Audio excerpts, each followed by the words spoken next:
ان مفيش حد هينجح غير بالناس اللي حواليه، ومفيش الكليه دي مش هتتقدم غير بان الناس كلها تشتغل وتبقى عايزه تصلح وعايزه تحسن. جايز راس النظام تغير، لكن ما زالت طبائع الناس لسه ما اتغيرتش، توجهات الناس لسه ما اتغيرتش، وتغيير الناس هو اصعب شيء.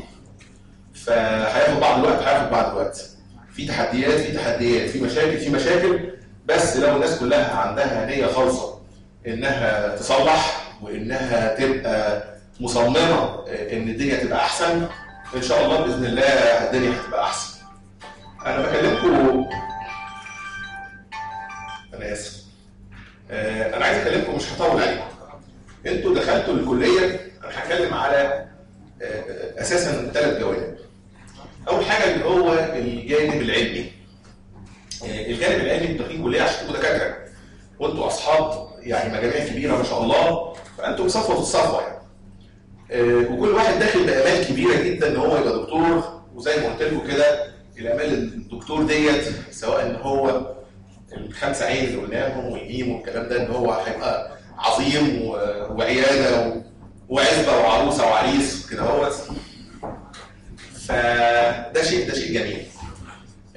وانتوا جايين صفوه الصفوه، وتعودتوا ان انتوا تبقوا دايما شطار وان انتوا دايما تذاكروا، بس الواحد اللي عايز بقى يدركه ان مرحله الدراسه قبل الجامعيه شيء، ومرحله الدراسه الجامعيه شيء تاني خالص. او انا مش عايز اخش بس في تهريج معاكم، بس يعني زي ما انتوا بتقولوا علشان يعني تعرفوا ده حماده وده حماده تاني خالص.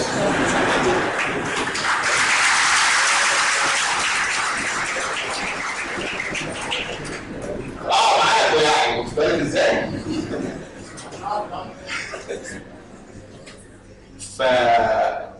النقطه اللي انتوا داخلين على مرحله دلوقتي الطب دراسه، هي دراسه، بص مفيش حاجه اسمها دراسه صعبه. اللي بيقول لك الحاجه صعبه يا مثلا حاجه من حاجتين، يا مثلا هو مش عارف يعملها وعايز يبين نفسه ان هو عظيم، يا مثلا هو مش قدها يقول لك لا دي صعبه قوي ومش عارف ايه وبتاع. مفيش حاجه صعبه. الواحد لو هو مهتم بحاجه وانترست في حاجه ربنا هيسهلها له. انا عايز اشتغل، عايز اذاكر، عايز اعمل، فيها جزء من الجهد لازم، ما هو اي حد عايز ينجح لازم يبذل جهد. بس النقطه اللي انتوا دلوقتي هتواجهوا اول مشكله ان الدراسه بالانجليزي، وانا عارف ان مجموعه كبيره جدا منكم مش اقل من 80-85% قد يشكل الانجليزي كفي دراسه، وانتوا داخلين على كليه الطب قد يشكل عائق في البدايه. ده واقع، مش الواحد بيعمله. انت انجليزي هتقول امتحان انجليزي وترجم مش عارف ايه وبتاع كلام من ده، بس انا قصدي كدراسه طب، وهتلاقي الكتاب كله انجليزي وحاجات جايز مش فاهمها. فدي اول مشكله بتواجهكم، بس اعتقد ان انتوا هتتغلبوا عليها زي ما كلنا تغلبنا عليها. انا جاي من مدرسه برضه، انا جاي من النصريه. حد من النصريه هنا؟ نصريه؟ مش حد من النصريه؟ ايامنا كان من دفعتنا في 120 من النصريه، 3 فصول كانوا من النصريه. اللي هي اتقسمت بعد كده نصريه مبارك. طب حد من مبارك؟ حد من العباسيه؟ حد من اسكندريه اساسا؟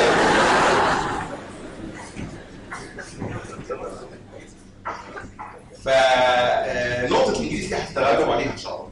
عايزه مجهود في الاول، وهتقول لك انا عايز قاموس ومش عارف ايه، بس انا قصدي هتتغلبوا عليها. هتاخد لها في الاول حوالي شهر ونص كده، بس ما تخليهاش تصيبكم بالاحباط. انا مش فاهم، انا مش عارف، انا كلام من ده. النقطه الثانيه الطريقه اللي تعودتوا عليها في الثانويه العامه، اللي هي طريقه المذكرات والدروس والكورسات والملخصات، والاجابه اللي هي هو كده هتبقى كده عشان اجيب النمره. الطريقه هتتغير، لان انت المفروض ان انت يعني هتدور دايما على الكتاب المقرر، ودي الحقيقه تعتبر آفة التعليم الجامعي، ان ادور على كتاب مقرر. جامعه يعني انفتاح، يعني انت تاخد الموضوع وتبتدي تدور فيه ومراجع وكتب، كل بقى يجي يقول لك لا عايز كتاب مقرر. الكتاب فين؟ الكتاب ملزمه ما نزلتش. طب اختصرها لنا، طب اختصر الاختصار، طب الغيها من الامتحان. ف يعني قصدي النقطه ديت برضه كل واحد يحاول ان شاء الله باذن الله ان هو لما يبتدي يخش في الدراسه، خاصه لما يتقدم في السنوات النهائيه ان شاء الله، يبتدي يفكر ان هو يبقى مجال تفكيره اوسع شويه من مجرد المذكره او الكتاب اللي هو المقرر او كتاب الاسم. لا، في بعد تاني وفي وقت. يعني اللي عايز في وقت. هو احنا يا دكتور مكفينا الوقت عشان نذاكر البتاعه ديت؟ في وقت ان انا ابتدي اوسع مداركي شويه وابتدي اقرا في كتب كبيره، خاصه للي عايز في نفس الوقت اذا كان ياخد معادله انجليزي، معادله امريكاني، او ان هو يتطلع لحاجه ثانيه كده، فده يبقى فرصه كويسه ان هو يمتد في العلم بهذا الشكل. النقطه الثالثه ان هو توسعه المدارك في العلم ديت. النقطه الثالثه انتوا هتخشوا على نظام يعني جايز في التقويم وفي الامتحانات. المفروض اي طالب متفوق انتوا بتادابت، انا عايز اتعلم وابقى دكتور كويس، ومفروض هو ده الهدف الاساسي، ان انا اطلع دكتور كويس وان انا اتعلم العلم ده هو عشان ابقى دكتور كويس. بس في نفس الوقت كله بيدور على النجاح وعلى التقدير. فالنجاح والتقدير نفسه له حرفيه. جايز الحرفيه بتاعته ديت في سنين ثانوي تختلف شويه عن سنين جامعه. يعني قصدي برضه عايزه نوع من سعه الافق، وان انا اعرف بالظبط ايه اللي مطلوب وايه المحدد، بحيث ان انا ساعه ما اجاوب سواء في امتحان نظري، في امتحان عملي، في اي حاجه، ما افضلش الف وادور حوالين الموضوع، لان مش زي الثانويه العامه اكتب وهم هيدوروا على الحاجه الصح، ولا اصل عملتها غلط وعملتها صح هياخدوا الصح. لا، النقطه يعني قصدي ايه؟ لازم تبقى كطبيب برضه محدد. فالنقطه ديت في حرفيه الحصول على الدرجه. حرفيه الحصول على الدرجه، وانتوا دي ما حدش هيقولها ازاي وليه، هتتعلموها. المذاكره، نذاكر ازاي؟ ما حدش هيقول لك تذاكر ازاي. المذاكره كل واحد واخد له شكل من الاشكال يذاكر بيه وهو اتعود عليه. بس المهم المذاكره مع كليه الطب الكميات الكبيره ديت، انا عايز اخرج من نطاق يقول لك كليه الطب عايزه حفظ. ماشي، هي حفظ، بس وليست حفظ النص، هي حفظ المعلومه. يعني الكتاب عندي مش لازم احفظ النص، وان يجي لك كلمات المعاني في الثانويه العامه لو ما كتبتش كلمه في الكتاب تبقى غلط. لا، هي حفظ المعلومه او تذكر المعلومه مش النص. لان احنا ما احناش ريكوردرات، ما انتش بتاخد الحاجه وبرنت احفظ وبرنت احفظ وبرنت. لا، انت المفروض ان انت بتستوعب الكلام الموجود ده، عايز تخرجه باسلوبك، ماشي. قدرت تفتكر اسلوب تاني، ماشي. بس انا قصدي يبقى المعلومه نفسها، يبقى انت بتركز على تذكر المعلومه وربطها بشيء اخر. كام ساعه نذاكر الصبح ولا بالليل؟ طب نسهر ولا ما نسهرش؟ نكتب ايه؟ كل واحد له طريقته. ما حدش يقول. في ناس يقول لك لا بحب اذاكر من بالليل من الساعه 12 للفجر، ماشي كويس مفيش مشكله. بس دايما النقطه اللي العلم بيقول عليها اما اجي اذاكر، مفيش حاجه اسمها ذاكر 12 ساعه متواصل، مفيش. الرمات بتتحرق فوق، يعني الهارت في لازم دايما كده علشان المخ يستوعب ان انا اقسمها، يعني ساعه ونص ساعتين وبعدين اريح شويه، ساعه ونص ساعتين وبعدين اريح شويه، وهكذا. ده حاجه فسيولوجيه، لان ملوش معنى ان افضل موجود وابقى اكزوستد في الاخر واروح تاني يوم الامتحان مش عارف اكتب ايه واعمل ايه.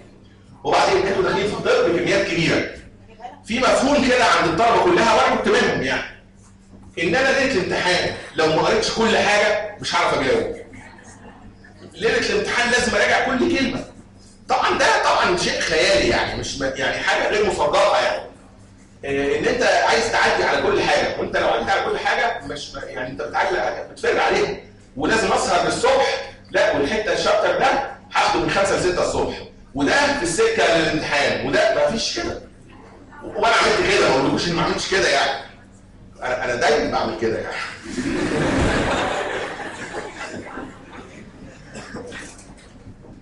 فبس انا قصدي النقطه، وعلى فكره انت بتذاكر كله، بس بتلاقي برضه في الاخر ان الحاجه اللي انت قاريها قبل كده هي بتيجي لوحدها. يعني لو انا بذاكر من الاول وقاري من الاول وتكرار بتيجي لوحدها. في نقطه في المذاكره ظريفه جدا. حد فيكم بيحفظ الجورنال؟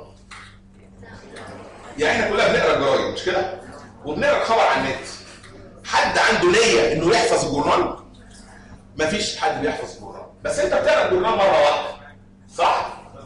with no intention for retention، يعني مفيش نيه ولا قصد ان انا افضل الحاجه دي معايا.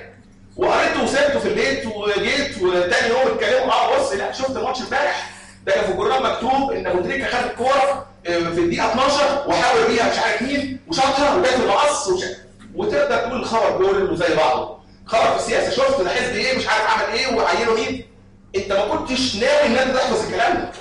بس هي المعلومه دخلت لوحدها بمجرد قرايتها. فانتوا في الطب برضه في الميثود بتاعت القرايه السريعه.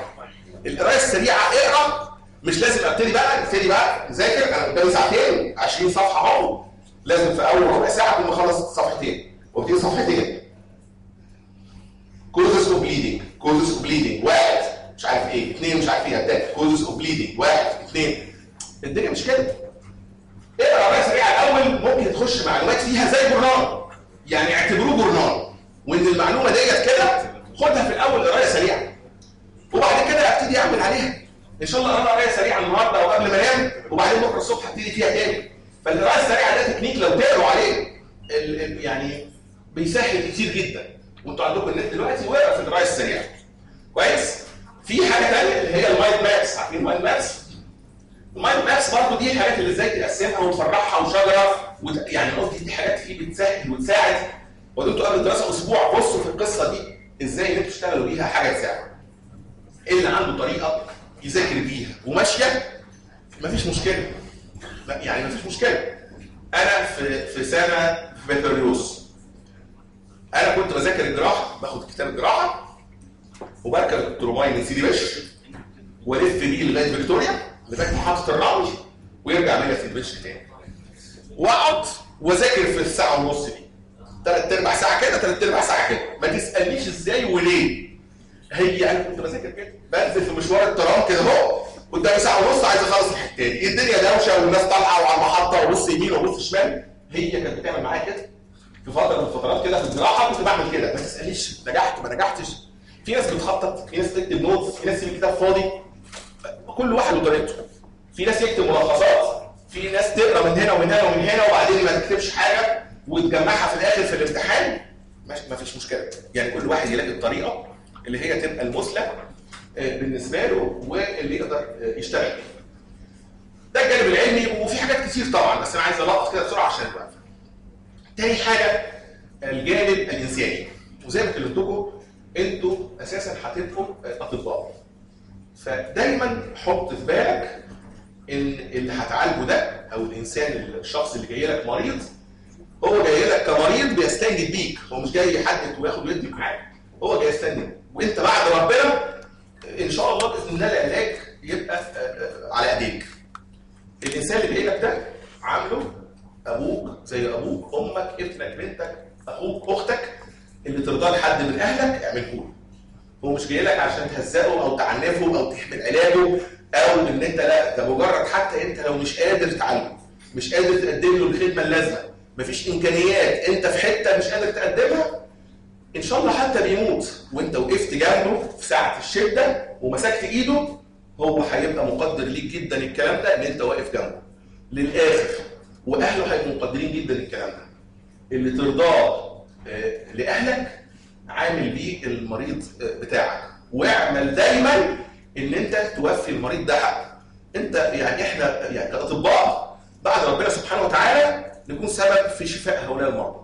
والشفاء مش انت اللي بتعمله، الشفاء ربنا اللي بيعمله. انت بتبذل اللي عليك وبتقدم كل اللي تقدر عليه للمريض ده بكل شكل من الاشكال، والشفاء ربنا على ايديك يا رب ان شاء الله. فالنقطه ان هي كن انسانا قبل ان تكون طبيبا.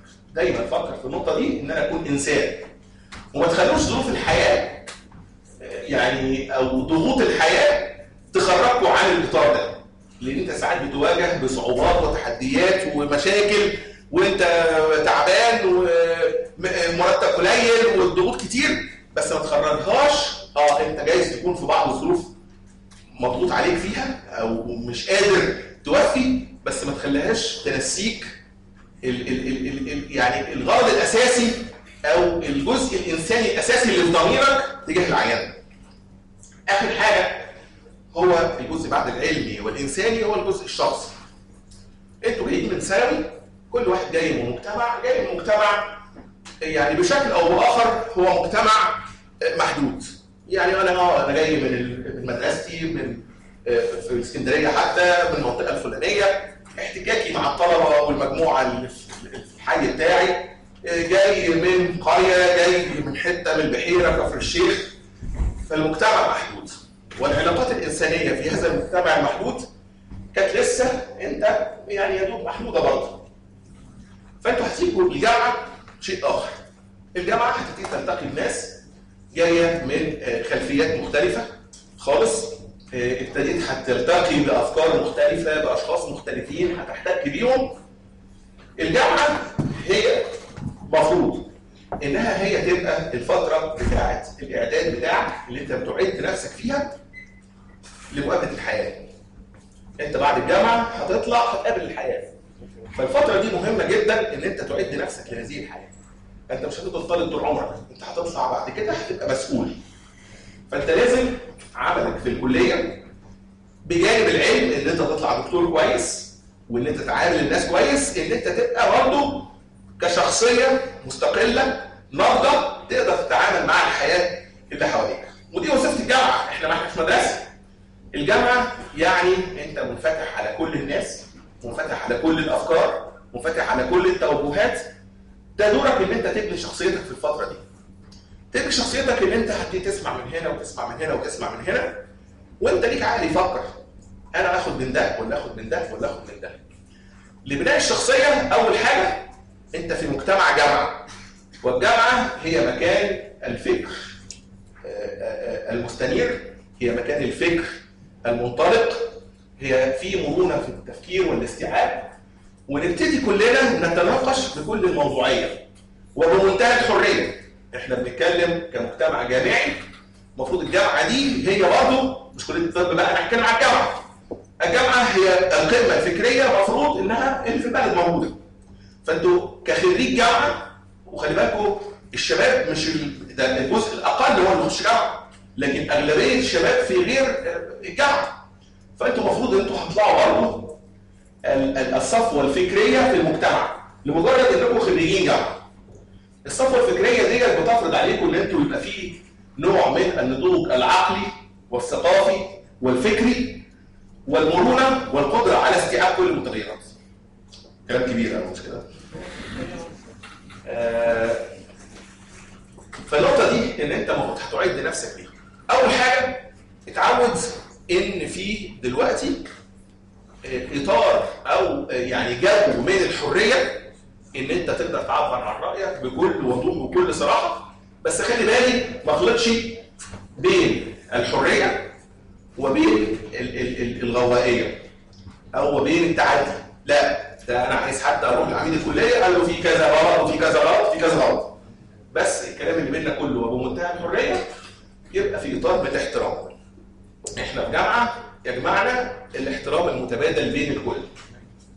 مفيش تعدي بالقول، مفيش تعدي باللفظ، مفيش تعدي بالتصرفات، بالعكس تقدر تعبر عن رايك بمنتهى القوه وبمنتهى الحريه، بس باحترام وبذوق، وتوصل للي انت عايزه يعني، وتعرض قضيتك وتعرض طلباتك بمنتهى الشفافيه والوضوح.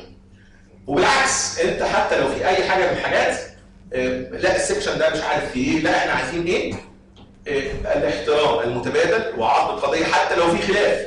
بالعكس هتلقى تبادل صغير والناس كلها ممكن انها يعني تتبادل معاك. دي نقطه اللي هو اطار الحريه اللي احنا بنعمل فيه. الاطار الثاني اللي هو اطار الانشطه. الانشطه مفتوحه للكل، والانشطه دي نوع من صقل الشخصيه.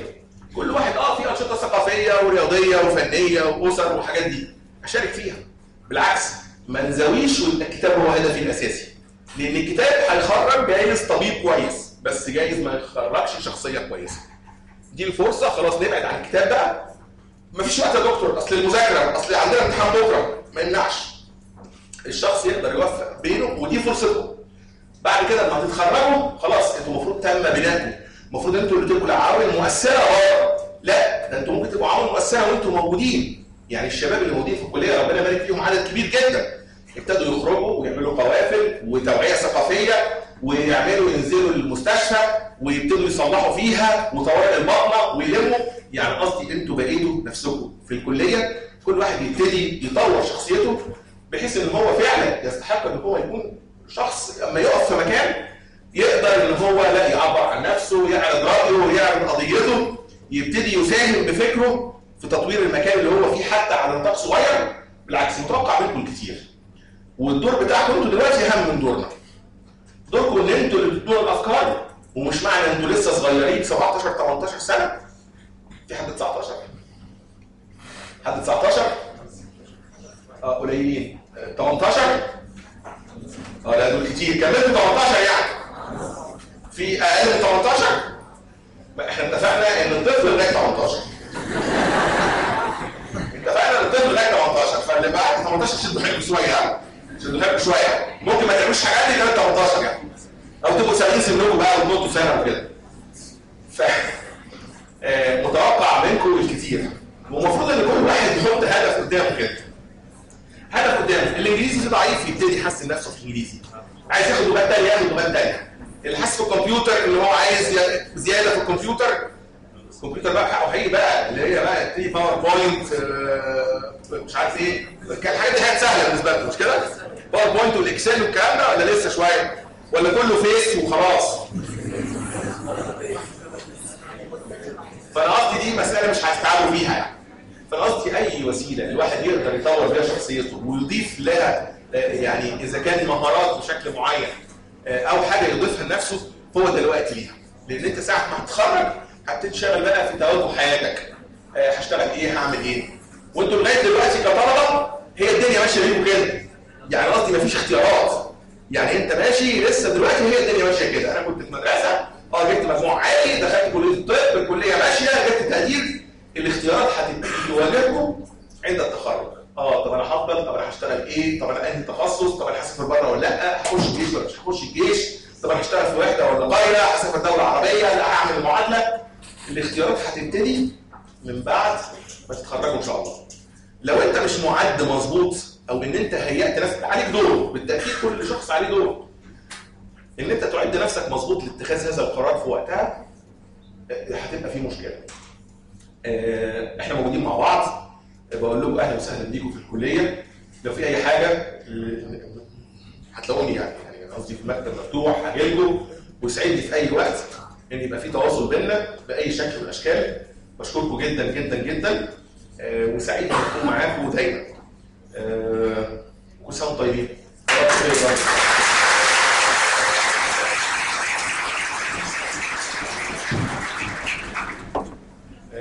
هيبقى معانا دلوقتي الدكتور هشام كوزو. الدكتور هشام كوزو ماسك الاي تي واعتقد انتوا شفتوه قبل كده